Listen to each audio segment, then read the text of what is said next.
Welcome to On the Middle East, the podcast of the award-winning media service Al Monitor, where each week we talk with the decision makers and thought leaders who are making the news and shaping the trends in the Middle East. I'm Andrew Parasiliti, president of Al Monitor, and our guest today is Al Monitor columnist Daoud Kuttab, the highly regarded and influential Palestinian journalist and media activist.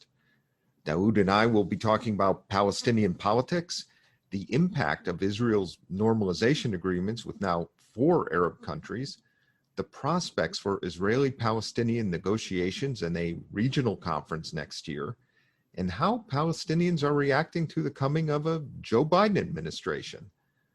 My conversation with Daoud Kuttab begins after this short break, including an update on the signals being sent by Iran President Hassan Rouhani to President-elect Joe Biden on the Iran nuclear deal.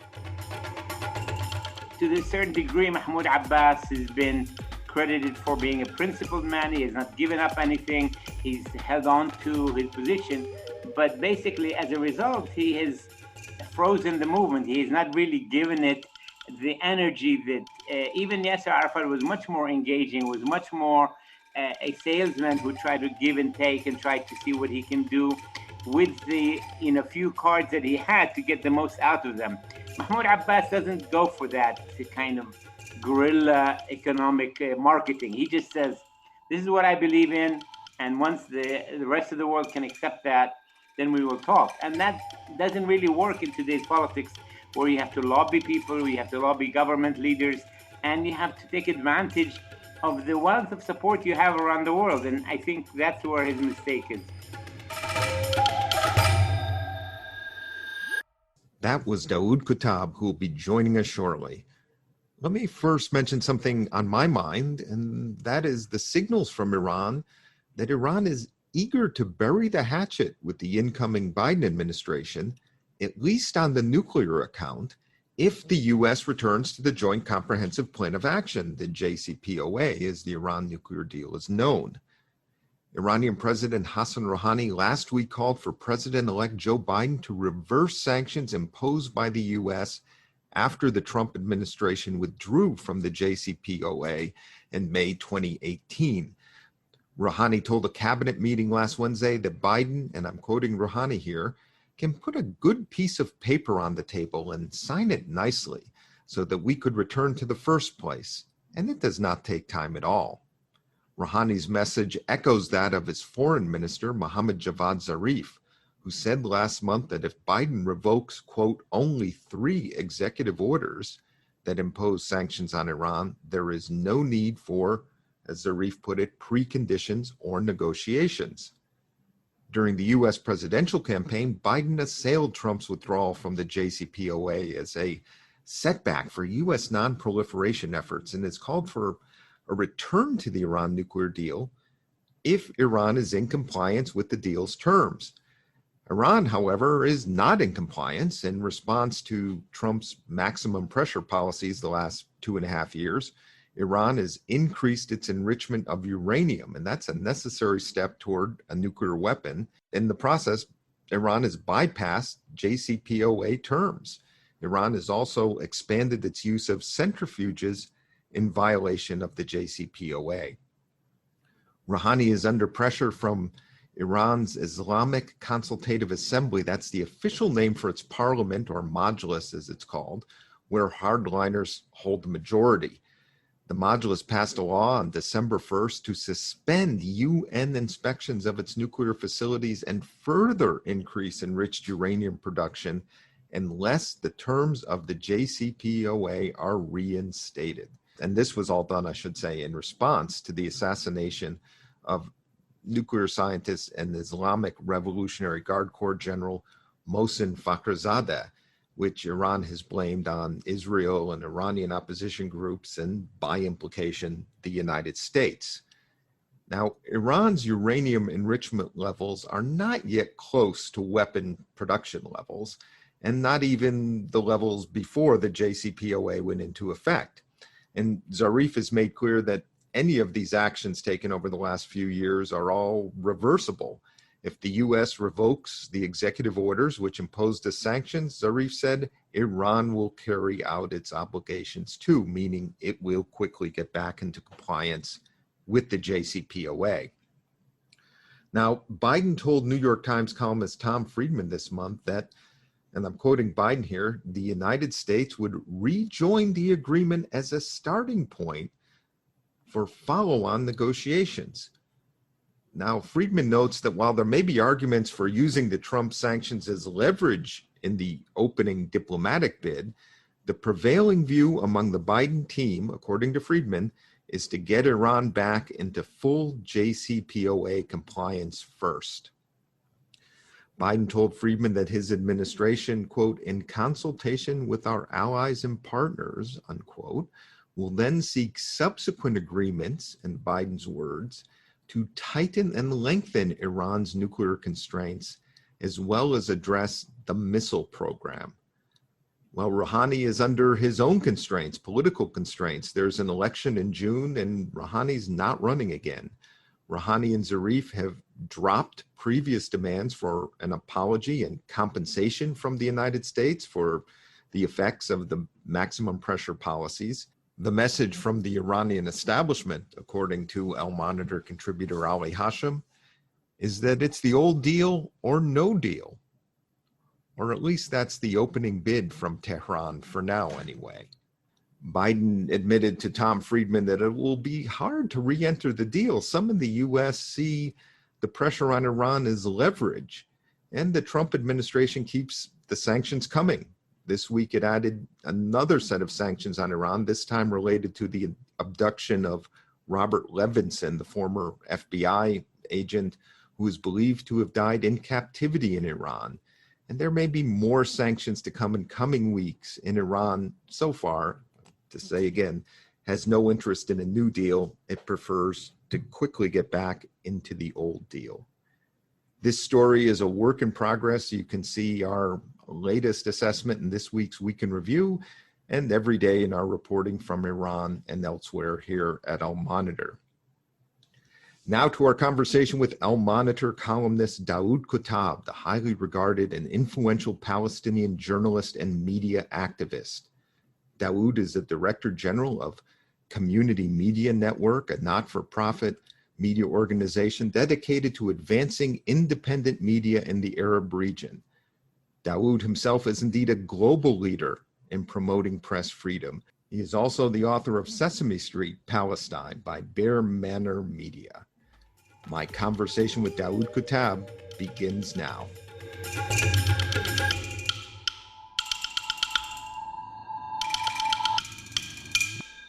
Daoud, welcome to On the Middle East. Thank you. You wrote for El Monitor a few days ago, and I'm quoting from your article now, that, quote, the resignation of Hanan Ashrawi from the PLO's executive committee appears to reflect the demise of a movement that has been hollowed out from the inside by the single rule of the 85-year-old Palestinian president who was elected in 2005 and whose leadership has not been publicly reconfirmed since. This is strong stuff, and what you're describing is really a major crisis in Palestinian governance. Where do you see this going, and how can it be addressed? Well, there's two issues that are in my article. One is the demise of the PLO as an organization that basically was for the diaspora Palestinians, it was for the right of return, and it was the active organization that Yasser Arafat and Mahmoud Abbas and others created to kind of remind the world of Palestine. That part of the PLO, I think, or the PLO in that capacity, has no longer have a reason to exist. There is no raison d'etre for the PLO because the 90% of the interest is on the ground, is in the Palestinian areas, and that's what's taken up most of the time. And so it's become a shell of an organization rather than an effective one. I talk about money. The PLO used to basically have a huge budget, and the head of the finance department, the PLO was like the money man. Now it's the opposite. Now the Palestinian government spends money and sends money to the PLO. So things have been reversed. So that's one problem. The second problem is that Palestinian politics in general have been paralyzed because of the one man, Mahmoud Abbas, he's done some good things, but basically he has not given enough opportunity for new blood to come in. I mean, he blames it on Gaza, he blames it on other things, but the reality is that he's a one-man rule for now. You're close to what's happening in the West Bank, and tell us what are young people on the ground thinking about Palestinian politics? Is there a next generation of leaders? What do they care about? What types of changes would they like to see in Palestinian governance? Well, the next generation is like a bunch of 50 and 60-year-olds. So even the second generation, compared to Mahmoud Abbas, the youth of the movement is quite old already. So we might have to skip a generation to really get to people who are much more active now. But basically, I think they prefer to see a movement that's much more engaging. I think to a certain degree, Mahmoud Abbas has been credited for being a principled man. He has not given up anything. He's held on to his position.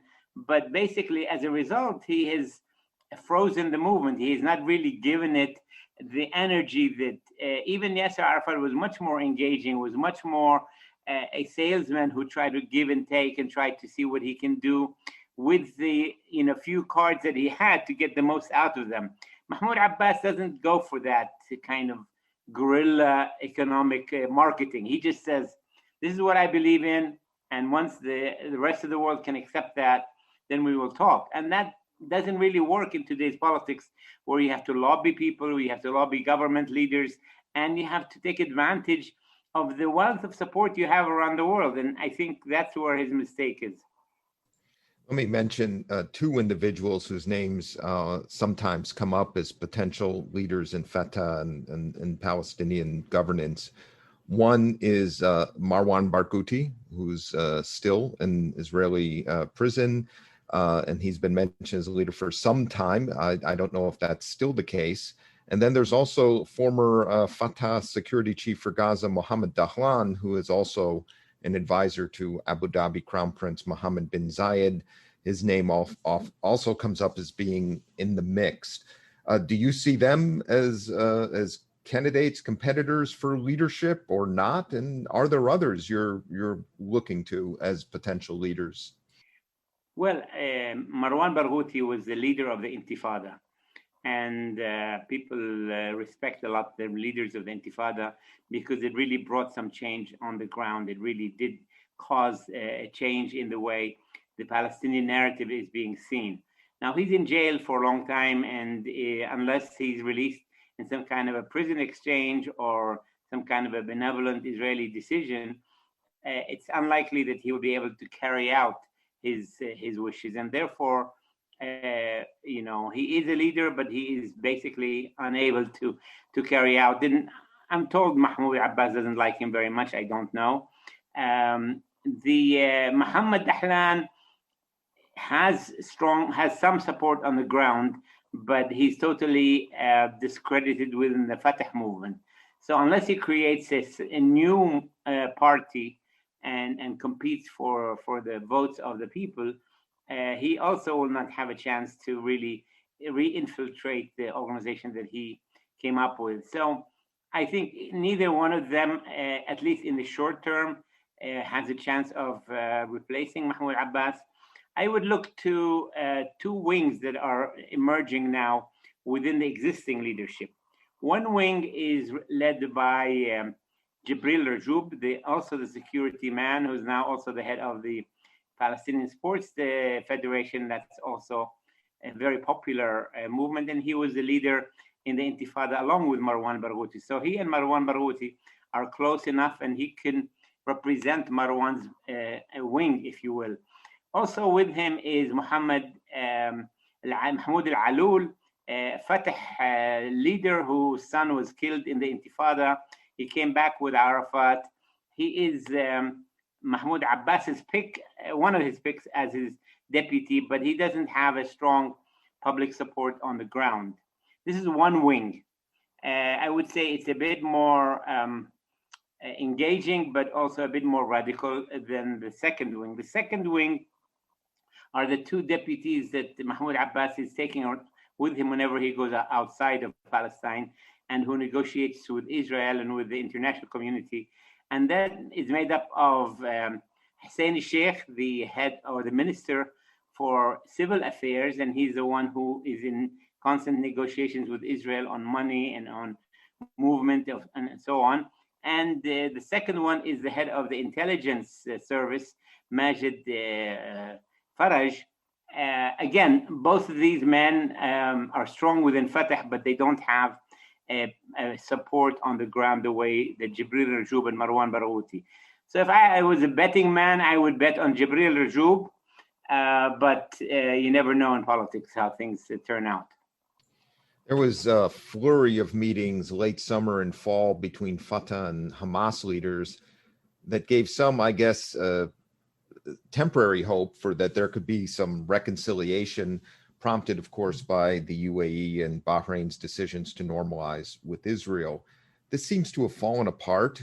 Where does Hamas-Fatah reconciliation stand, and how do you see the implications of this division, which has now persisted for what, about 15 years or so, or almost 15 years? Yeah. What happened is that Jibril Rajoub, the man I just spoke about, tried to get his old friends in prison from Hamas to agree on a reconciliation path. And they met in Istanbul at the Palestinian embassy there, and then they met in Cairo to basically hammer out the details of elections that both sides had agreed upon. But while they were in Cairo, the two things have happened that really messed things up. You'll be surprised by them. One of them is that Biden won the elections, and that actually took away some of the concerns that Palestinians had that things were, with a second Trump term, would really turn bad and they have to unite. And the second one was that Mahmoud Abbas and Hussein Sheikh, who basically had boycotted Israel, not taken any money and stopped security coordination, decided to reinstate security coordination and get the money that is the Palestinian money collected by Israel for revenues and taxes and customs. That basically blew apart the efforts of Rajoub for reconciliation, and things are at a standstill now. They haven't gone out, but they basically are not moving anywhere possible. So we're back at the standstill that we had before, and unless one side is willing to make major compromise to the other. What united everybody was the twin normalization and the potential of Trump winning, and at least the Trump part is no longer there, and so people are not as worried as they used to be. We've been talking about the future of Fatah and the PLO. What about Hamas? The situation remains dire in Gaza for many reasons, as we cover at Al Monitor. How do you see the situation there? How do you see Hamas's staying power and the role of Iran in Hamas?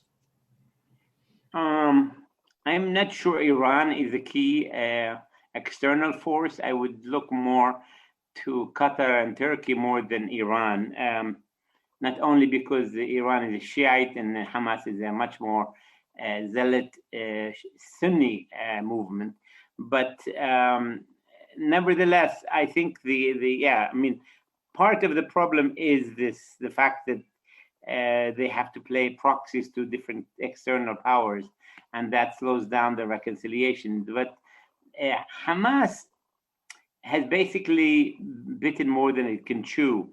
It's unable to run Gaza properly, and at the same time is not willing to give up control.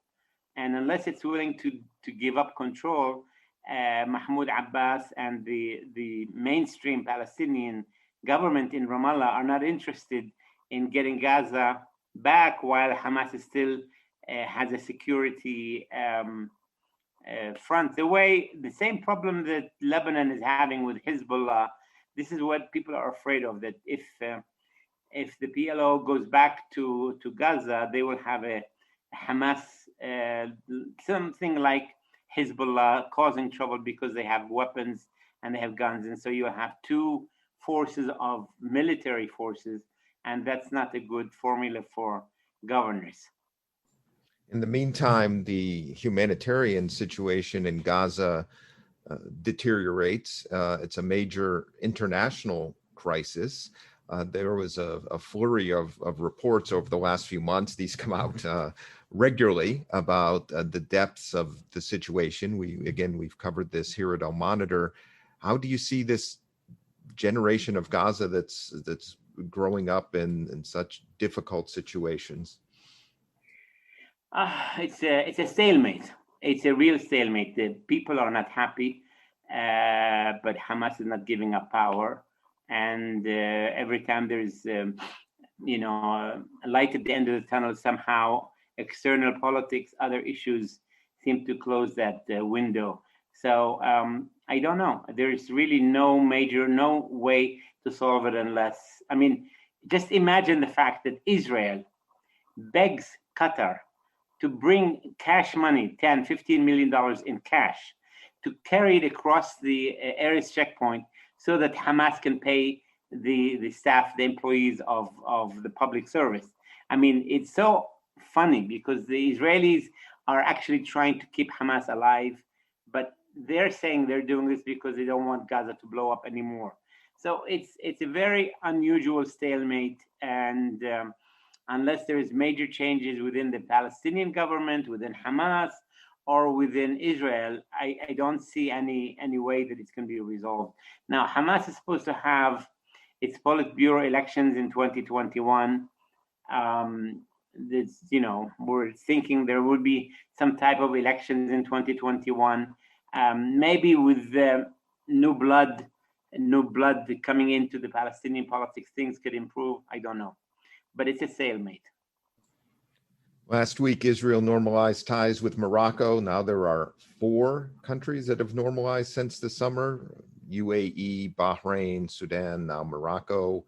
Some are saying Oman could be next. You mentioned Qatar. Mahmoud Abbas is in Qatar today, and Qatar's maintained its channels, which you just described, between Israel and the Palestinians for years, especially over the Gaza situation.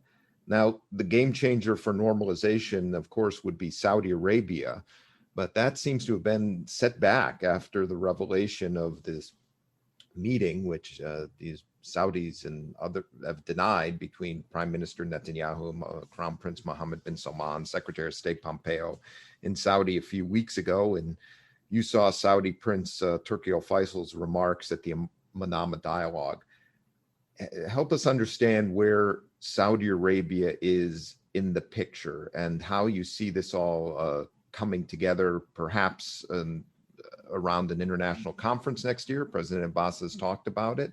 And where do you see Saudi Arabia taking its position ultimately? Well, the normalization that you mentioned, each one of them was created in what I call the Trump political bazaar. Trump is and Kushner, his son-in-law, basically created an opportunity for any country that wants to make any deal, needs anything, to basically they became the Israeli agents, giving up whatever these countries wanted in return for whatever they wanted.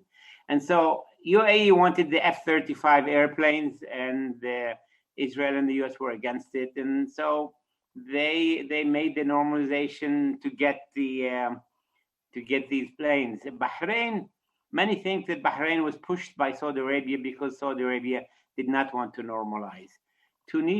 Sudan hasn't really normalized in the full sense. They still have not made the final decision. They're waiting for elections.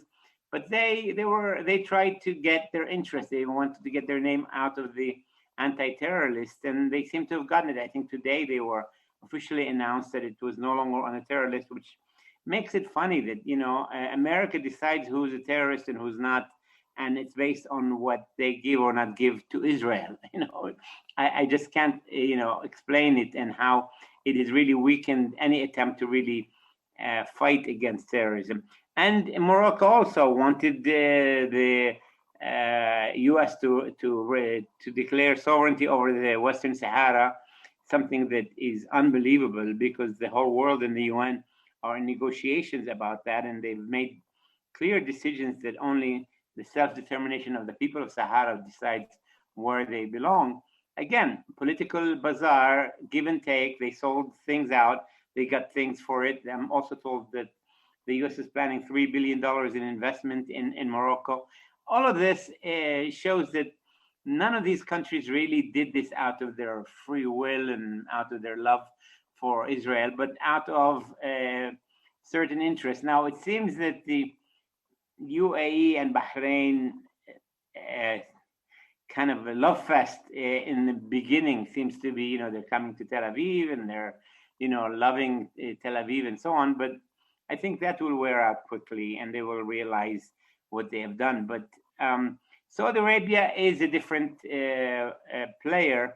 They don't need anything from the US. The only thing they needed from the US they got, which is to cover up for the killing of Khashoggi. And so they're not that easily bought and sold the way the other countries could be bought and sold.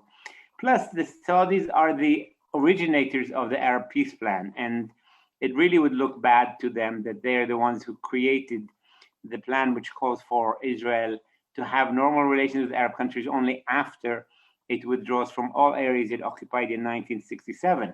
So the fact that Saudis are in that position, and the fact that the King Salman, who is much more pro-Palestinian than his son, the Crown Prince, is still alive, I don't think anything is going to happen or change in our lifetime, so long as the King is still alive. If the King is gone, we will see who will take his place, whether the Crown Prince will get the bay'ah, the support from all other heirs of the Saudis. It's a complicated issue, I'm sure you know that. And so until that happens, I don't think there will be any normalization in the full sense. There will be, they allowed flights to go over Saudi territory, and they might have had this meeting with Mohammed bin Salman, but I think the Saudis will not be involved in any kind of overt normalization in the near future. What about the prospects for a peace conference? And, as you said, Saudi Arabia continues to hold to the Arab Peace Initiative. UAE and Bahrain also have said that they also support Arab Peace Initiative and efforts to resolve the Israeli-Palestinian issue.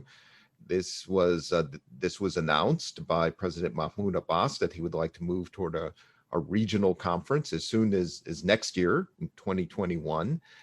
How would you see that playing out? Do you think, in the sense that the normalization could lead to some momentum for an Arab regional effort to sit down with Israel and negotiate try to deal with the issues between Israel and Palestinians?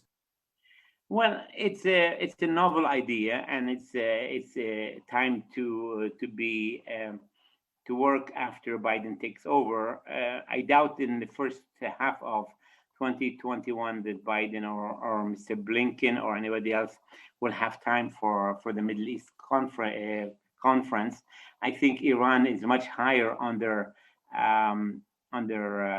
agenda, as the Paris Accord, as China and Russia and all these other countries. But once they get around to it, I think the Americans under Biden might entertain being involved in the conference. But I don't think conference by itself can really produce any results. Conference has to be the pinnacle of behind the scenes work about a solution that is about to be agreed upon, and you just need that kind of international umbrella to cover it. I don't see any of that happening at the present time. And as a result, I think whether there is a conference or not, I don't think it's going to be a groundbreaker. I don't think it's going to cause any major change. I don't think it's going to produce the coveted result. I think the Biden administration sooner or later will appoint an envoy to the Middle East. And once that envoy takes over and starts working with all the parties, we will find out. And of course, We don't know if Israel will have elections in March. And so, again, the Israelis will be too busy with elections if there is anything in the first half or first quarter of 2021 to really engage with any kind of a conference. And certainly under Netanyahu, I doubt that there will be any progress that can be made. Not that the others are that much more flexible, but at least they might be a bit more logical than Netanyahu. So I don't have much hope in the conference, but it might take place and just will be just another conference that some people will make statements and then everybody will go home. Prime Minister Netanyahu and others in the Israeli government have said that rather than a conference, what's needed is the resumption of direct negotiations between Israel and the Palestinian leadership. Do you see that happening? Yeah, but there was a condition. He wanted the negotiations to take place on the Trump vision, and that's a non-starter. So if they want to have direct talks without the Trump vision as the basis, then we have to figure out what is the basis of talks. Under which umbrella do we just talk without any kind of framework? So I think there needs to be some type of a framework. It could be a loose framework, but you cannot really have direct talks unless you really have some kind of framework. I think Netanyahu will only use it, and he's a skilled diplomat to have a few brownie points to keep himself out of jail. But I don't think he's going to make the hard, courageous decisions that need to be made to have peace after years and years or decades of war and conflict. Daoud, you've gotten into a few of these issues already in our conversation. Joe Biden will take office as president next month. He's well known in the region and by Israeli and Palestinian leaders. Many familiar faces will be back in his administration on national security and Middle East issues. Tell us about the reaction in the West Bank and Gaza among the Palestinian leadership and among the people to Biden coming in, and there, in your view, optimism because of the change of administration? I think not just Palestine, but I think certainly in the Arab world, and I'm sure the rest of the world, there was two issues that were in the elections. There was the international relations that the U.S. had with the rest of the world. And secondly, the issue of the future of democracy in the world. Many people that I know of, and I've talked to many people, were really concerned that in the way other leaders around the world, in Hungary, in Brazil, in India, where you're having a lot of these authoritarian leaders using democracy to really reach power and to basically stay in power. And so people, I think, had real worries. And I think this last elections was the most watched elections in the entire world, certainly in our region. People watched it very closely. They followed every slight detail of every little, Wisconsin council voting and re-voting and re-electing. It was an amazing issue. There was such an appetite for people wanting to know what was happening in America. I cannot underestimate to you how closely people in the Arab world and probably the rest of the world were watching these elections. So optimism is an understatement. People are certainly more optimistic, but not thinking that Biden is going to be the savior for Palestine, but that the disaster we had with Trump, with the embassy movement, with the recognition of Golan Heights, with the stopping of all support to hospitals and to cancer units in Jerusalem and to water places in the West Bank, all that, these are all among the things that people really were concerned about. And so with Biden winning, I think there is a sense of relief that, the abyss that we were close to reaching is no longer there, but not that people really feel that, Mahmoud Abbas and Biden are going to make peace with Netanyahu overnight, but that at least the bad 4 years are not going to be repeated that badly. Daoud, thank you for your time, your analysis, and insights today. Really enjoyed it, and thank you for your many contributions to Al Monitor. Thank you. And this is time for me to really give my gratitude to our monitor. It has given me a huge platform that I didn't have before. I get more comments for what I write in Al Monitor than anywhere else. So thank you for giving me that platform, and for more happier days that we can talk about the Middle East and other topics as well. Thank you. It's our pleasure. I will be back after this short break with a few takeaways from our conversation just now with Daoud Kuttab.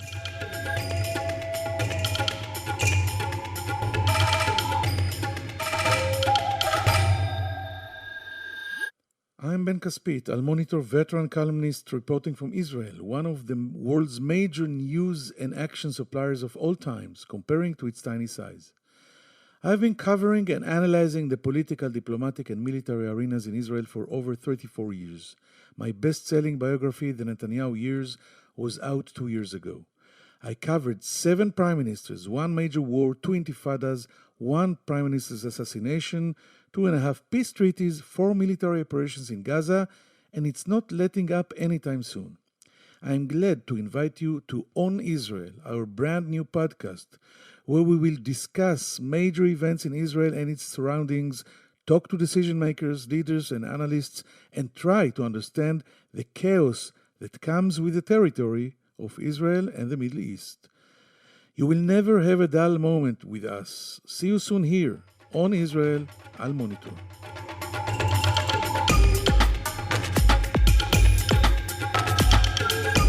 Let me briefly mention 2 takeaways from my conversation with Daoud Kuttab. First is his assessment of President Mahmoud Abbas, despite Abbas being well respected, as having frozen the Palestinian movement by not engaging the next generation of leaders or holding elections. And that the lack of this connection and lack of engagement not only complicates intra-Palestinian politics within Fatah, the PLO, and dealing with Hamas, but also in dealing with Israel and the region. Second, Daoud was not optimistic about the prospect for either direct Israeli-Palestinian negotiations or a regional conference anytime soon. On direct negotiations, Daoud said this would require a framework for talks that so far doesn't exist. And in any case, he does not see Israeli Prime Minister Netanyahu making any meaningful concessions. On a regional conference, Daoud does not see this as a priority for the Biden administration, and therefore the deep planning required for such a conference to be successful is unlikely to take place.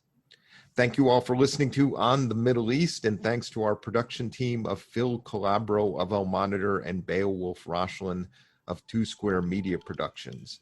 We will be back next week, and in the meantime, please sign up for this and our other Al Monitor podcast on Israel at your favorite podcast platform.